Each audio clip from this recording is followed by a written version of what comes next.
प्रिय दर्शकों नमस्कार। मैं पंडित जी.एस. कौशिक आपका स्वागत करता हूं आपके अपने YouTube चैनल जी.एस. घृत कौशिक में।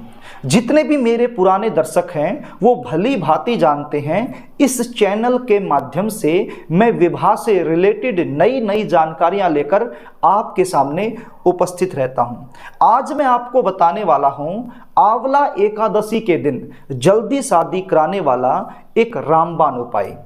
इस उपाय की एक खास बात यह है कि ये उपाय अपने घर में ही रह के करना है, कहीं बाहर जाने का कोई भी झंझट नहीं है। बच्चे यदि खुद करना चाहें तो कर सकते हैं, यदि बच्चों के पास समय नहीं है तो ऐसी सिचुएशन में माता पिता भी अपने बच्चों की जल्दी शादी के लिए ये उपाय कर सकते हैं। यदि आपके बच्चों की शादी में लगातार देरी चल रही है, अड़चने आ रही हैं, बनती बनती बात भी बिगड़ जा रही हैं, रिश्ते आ रहे हैं, बातें चल रही हैं, लेकिन कोई भी बात कोई भी रिश्ता सफलता तक नहीं पहुंच पा रहा है, या फिर रिश्ते आना बंद हो गए हैं, या फिर रास्ता पक्का हो करके टूट जा रहा है, या फिर आपके बच्चों को उनके मन मुताबिक अच्छा रिश्ता नहीं मिल पा रहा है, चाहे विवाह को लेकर के किसी भी प्रकार की समस्या आपके जीवन में चली हुई है, तो आपने ये उपाय आंवला एकादशी के दिन जरूर करना है। अब की बार आंवला एकादशी के दिन एक अद्भुत योग बन रहा है।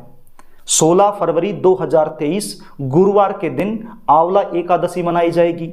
अब आंवला एकादशी का जो दिन होता है वो अपने आप में श्रेष्ठ होता है, लेकिन इस दिन गुरुवार भी है, तो गुरुवार के दिन आंवला एकादशी का आना अपने आप में एक अद्भुत एवं विचित्र योग बन जाता है। यदि आप इस अद्भुत योग में मेरे द्वारा बताया गया उपाय कर देते हैं तो यकीन मान के चलिए आपके बच्चों की शादी के लिए कोई न कोई अच्छा प्रस्ताव जरूर आएगा और आपके बच्चों की शादी फिक्स हो जाएगी। कार्यक्रम को आगे लेकर के चलूं इससे पहले आपसे निवेदन करना चाहूंगा, यदि आप चैनल पर नए हैं और अभी तक आपने इस चैनल को सब्सक्राइब नहीं किया है तो अभी चैनल को सब्सक्राइब कर लीजिए, ताकि हमारी आने वाली जो नई वीडियो है उसका नोटिफिकेशन आपको मिल सके और वो वीडियो आप आसानी से देख पाएं। तो प्रिय दर्शकों, अब ये जान लीजिए ये उपाय आपने किस तरीके से करना है और किस समय करना है। ये उपाय आपने आंवला एकादशी के दिन शाम के समय करना है और तुलसी माता के पास बैठ करके करना है। आई होप सबके घर में तुलसी माता का पौधा होगा। यदि किसी के घर में नहीं भी है तो आसपास मंदिर में चले जाइए और मंदिर में तुलसी माता का पौधा आपको मिल जाएगा, तो वहां पर भी जाकर के ये उपाय आप कर सकते हैं। और यदि घर में ही तुलसी माता आपके है तो फिर तुलसी माता के पास बैठ करके आपने ये उपाय करना है।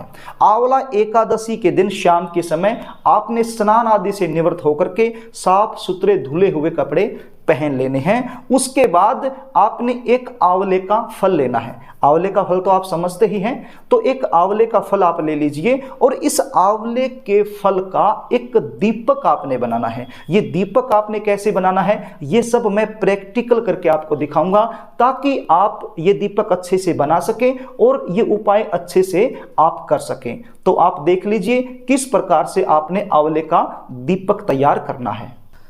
प्रिय दर्शकों, ये है आंवले का फल। जब आप ये आंवला बाजार से सब्जी मंडी से खरीद रहे हो तो एक बात का ध्यान रखना है, जो आंवला आप खरीद रहे हो उस आंवले पर किसी भी प्रकार का कोई दाग धब्बा नहीं होना चाहिए, कटा फटा नहीं होना चाहिए और बिल्कुल साफ सुथरा और ताज़ा आंवले का फल होना चाहिए। उसके बाद ये आंवला आप ऐसे ज़मीन पर रख कर देख लीजिए। ये देखिए मैंने यहाँ पर रखा तो ये बिल्कुल सही तरीके से यहाँ पर रखा गया, मतलब इधर उधर नहीं भाग रहा है। और यदि इस साइड से इसको रखता हूं तो थोड़ा सा हिलता है और ये ऐसे रखता हूं तो ये रुकेगा ही नहीं। तो इसलिए आपने ये ध्यान करना है कि ये अच्छे तरीके से कैसे रखा जा रहा है। तो जैसे इस प्रकार से ये सेट हो गया तो आपने इधर से इसको दीपक के आकार का बना लेना है। किस प्रकार से बनाना है मैं आपको बता देता हूं। ये चाकू है, चाकू की सहायता से आप इसको इस प्रकार से काट लीजिए। इसकी जो शेप है बिल्कुल दीपक के आकार की आप बना लीजिए, आसानी से आप इसको बना पाएंगे। आंवला एकादशी के दिन ये बड़ा ही विशेष उपाय है जो मैं आपके लिए लेकर के आया हूँ। और ये मैं प्रैक्टिकल आपको इसलिए करके दिखा रहा हूँ ताकि आप उपाय करते समय किसी भी प्रकार की गलती ना कर सकें और इस उपाय का आपको बिल्कुल अच्छे से पूरा लाभ मिल सके और आपकी जो मनोकामना है वो पूर्ण हो जाए। तो देखिए, इस प्रकार से आपने इस आंवले को काट लेना है। ये इस आंवले की जो शेप है वो दीपक के आकार की हो गई। यहाँ से थोड़ा सा इसको गहरा कर लेना है, आराम से हो जाएगा। ये थोड़ी सी मेहनत आपको करनी पड़ेगी। इस प्रकार से आप इसको करेंगे चाकू की सहायता से।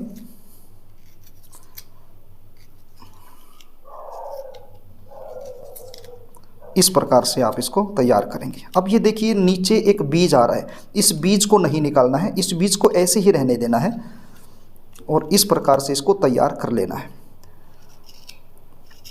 ये जो मैंने बनाया है ये बहुत ज़्यादा गहरा तो नहीं होगा, लेकिन फिर भी एक आकार बन जाएगा दीपक के आकार का। और इसमें जो गोल वाली बत्ती होती है वो आसानी से रखी जाएगी। ये देखिए, इस प्रकार से आप इसको बना सकते हैं। इस प्रकार के बना करके आप इसको ऐसे रखोगे तो बिल्कुल ये दीपक की तरह ही रखा जाएगा।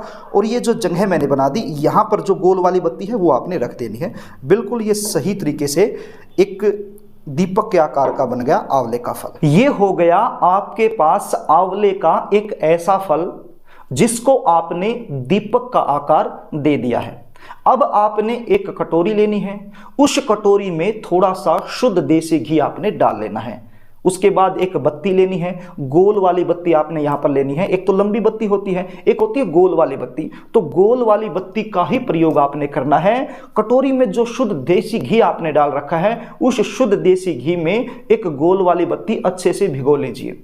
भिगोने के बाद ये जो आंवला आपने तैयार किया है दीपक के आकार का, इस आंवले में इस बत्ती को रख लीजिए। जिस प्रकार से हम मिट्टी के दीपक में रखते हैं, इसी प्रकार से आप इस आंवले में इसको रख लीजिए। और अब इस आंवले को तुलसी माता के पास इस तरीके से रखिए कि जब आप इस दीपक को जलाओ तो इसकी जो अग्नि निकलती है वो तुलसी माता के पत्ते के पास ना पहुंच पाए। यानी कि तुलसी माता का जो पत्ता होता है उसको किसी भी प्रकार की हानि नहीं होनी चाहिए। और इस प्रकार से बैठ जाइए कि आपका जो मुख है वो उत्तर दिशा की तरफ हो जाए, यानी कि नॉर्थ जोन की तरफ आपका मुख होना चाहिए ये दीपक जलाते समय। अब आप इस दीपक को जला दीजिए। अब दीपक को जलाने के बाद आपने नॉर्थ जोन में ही अपना फेस रखे रखे एक मंत्र का जाप करना है। मंत्र कौन सा है आप स्क्रीन पर देख लीजिए। बड़ा ही आसान मंत्र है, जो भी अनपढ़ लोग होते हैं वो भी इस मंत्र का जप कर सकते हैं। बड़ा ही आसान है, बस थोड़ा सा ध्यान दे लीजिए। मंत्र क्या है? ओम हरि प्रियाय नमः। ओम हरि प्रियाय नमः। बस ये छोटा सा मंत्र है। केवल और केवल आपने 21 बार इस मंत्र का जाप करना है। 21 बार इस मंत्र का जाप करने के बाद हाथ जोड़ करके आपने प्रार्थना करनी है। तुलसी माता से प्रार्थना करनी है, हरि विष्णु से प्रार्थना करनी है, लक्ष्मी नारायण भगवान से प्रार्थना करनी है, एकादशी माता से आपने प्रार्थना करनी है कि मेरे बच्चों की शादी में लगातार विलंब चल रहा है, अड़चने आ रही हैं, उनकी उम्र निकलती जा रही है। कोई न कोई ऐसा चमत्कार कीजिए कि मेरे बच्चों की शादी के लिए कोई अच्छा रिश्ता आ जाए और जल्द से जल्द उनकी शादी फिक्स हो जाए। तो अपनी मनोकामना का चिंतन बार बार आपने अपने मन ही मन में करना है। तो इस प्रकार से आपने मन से, भाव से, हृदय से, समर्पण भाव से आपने प्रार्थना करनी है हाथ जोड़ करके। प्रार्थना करने के बाद आपने तुलसी माता की 3 परिक्रमा करनी है। यदि संभव हो तो आप परिक्रमा कर लीजिए। यदि परिक्रमा करना संभव नहीं है तो अपनी ही जगह पे खड़े होकर के 3 बार आपने घूम जाना है। जिस प्रकार से हम परिक्रमा करते हैं उसी प्रकार से आपने अपनी ही जगह पर खड़े होकर के घूम जाना है। और यदि परिक्रमा करना संभव है तो फिर तुलसी माता की 3 परिक्रमा आप कर लीजिए। बस इतना सा आपने आंवला एकादशी के दिन शाम के समय तुलसी माता के पास बैठ करके उपाय करना है। ये उपाय यदि आप इस दिन कर देते हैं तो आपकी जो मनोकामना है जल्द से जल्द पूर्ण होगी। अब कुछ मेरी माताएं बहनें ऐसी हैं जिनके दिमाग में ये विचार आ रहा है कि ये जो दीपक है इस दीपक का हमें क्या करना है। इस दीपक को अगले दिन यानी द्वादशी के दिन सुबह उठ करके चलते हुए पानी में छोड़ दीजिए, या फिर किसी मंदिर में रखाइए, या फिर किसी भी पेड़ के नीचे आप रख सकते हैं। जहां पर भी पूजा की जो सामग्री होती है बाकी की, जहां पर आप वो सामग्री डालते हैं वहीं पर इस दीपक को डाल दीजिए। तो इस प्रकार से ये उपाय आप कर सकते हैं।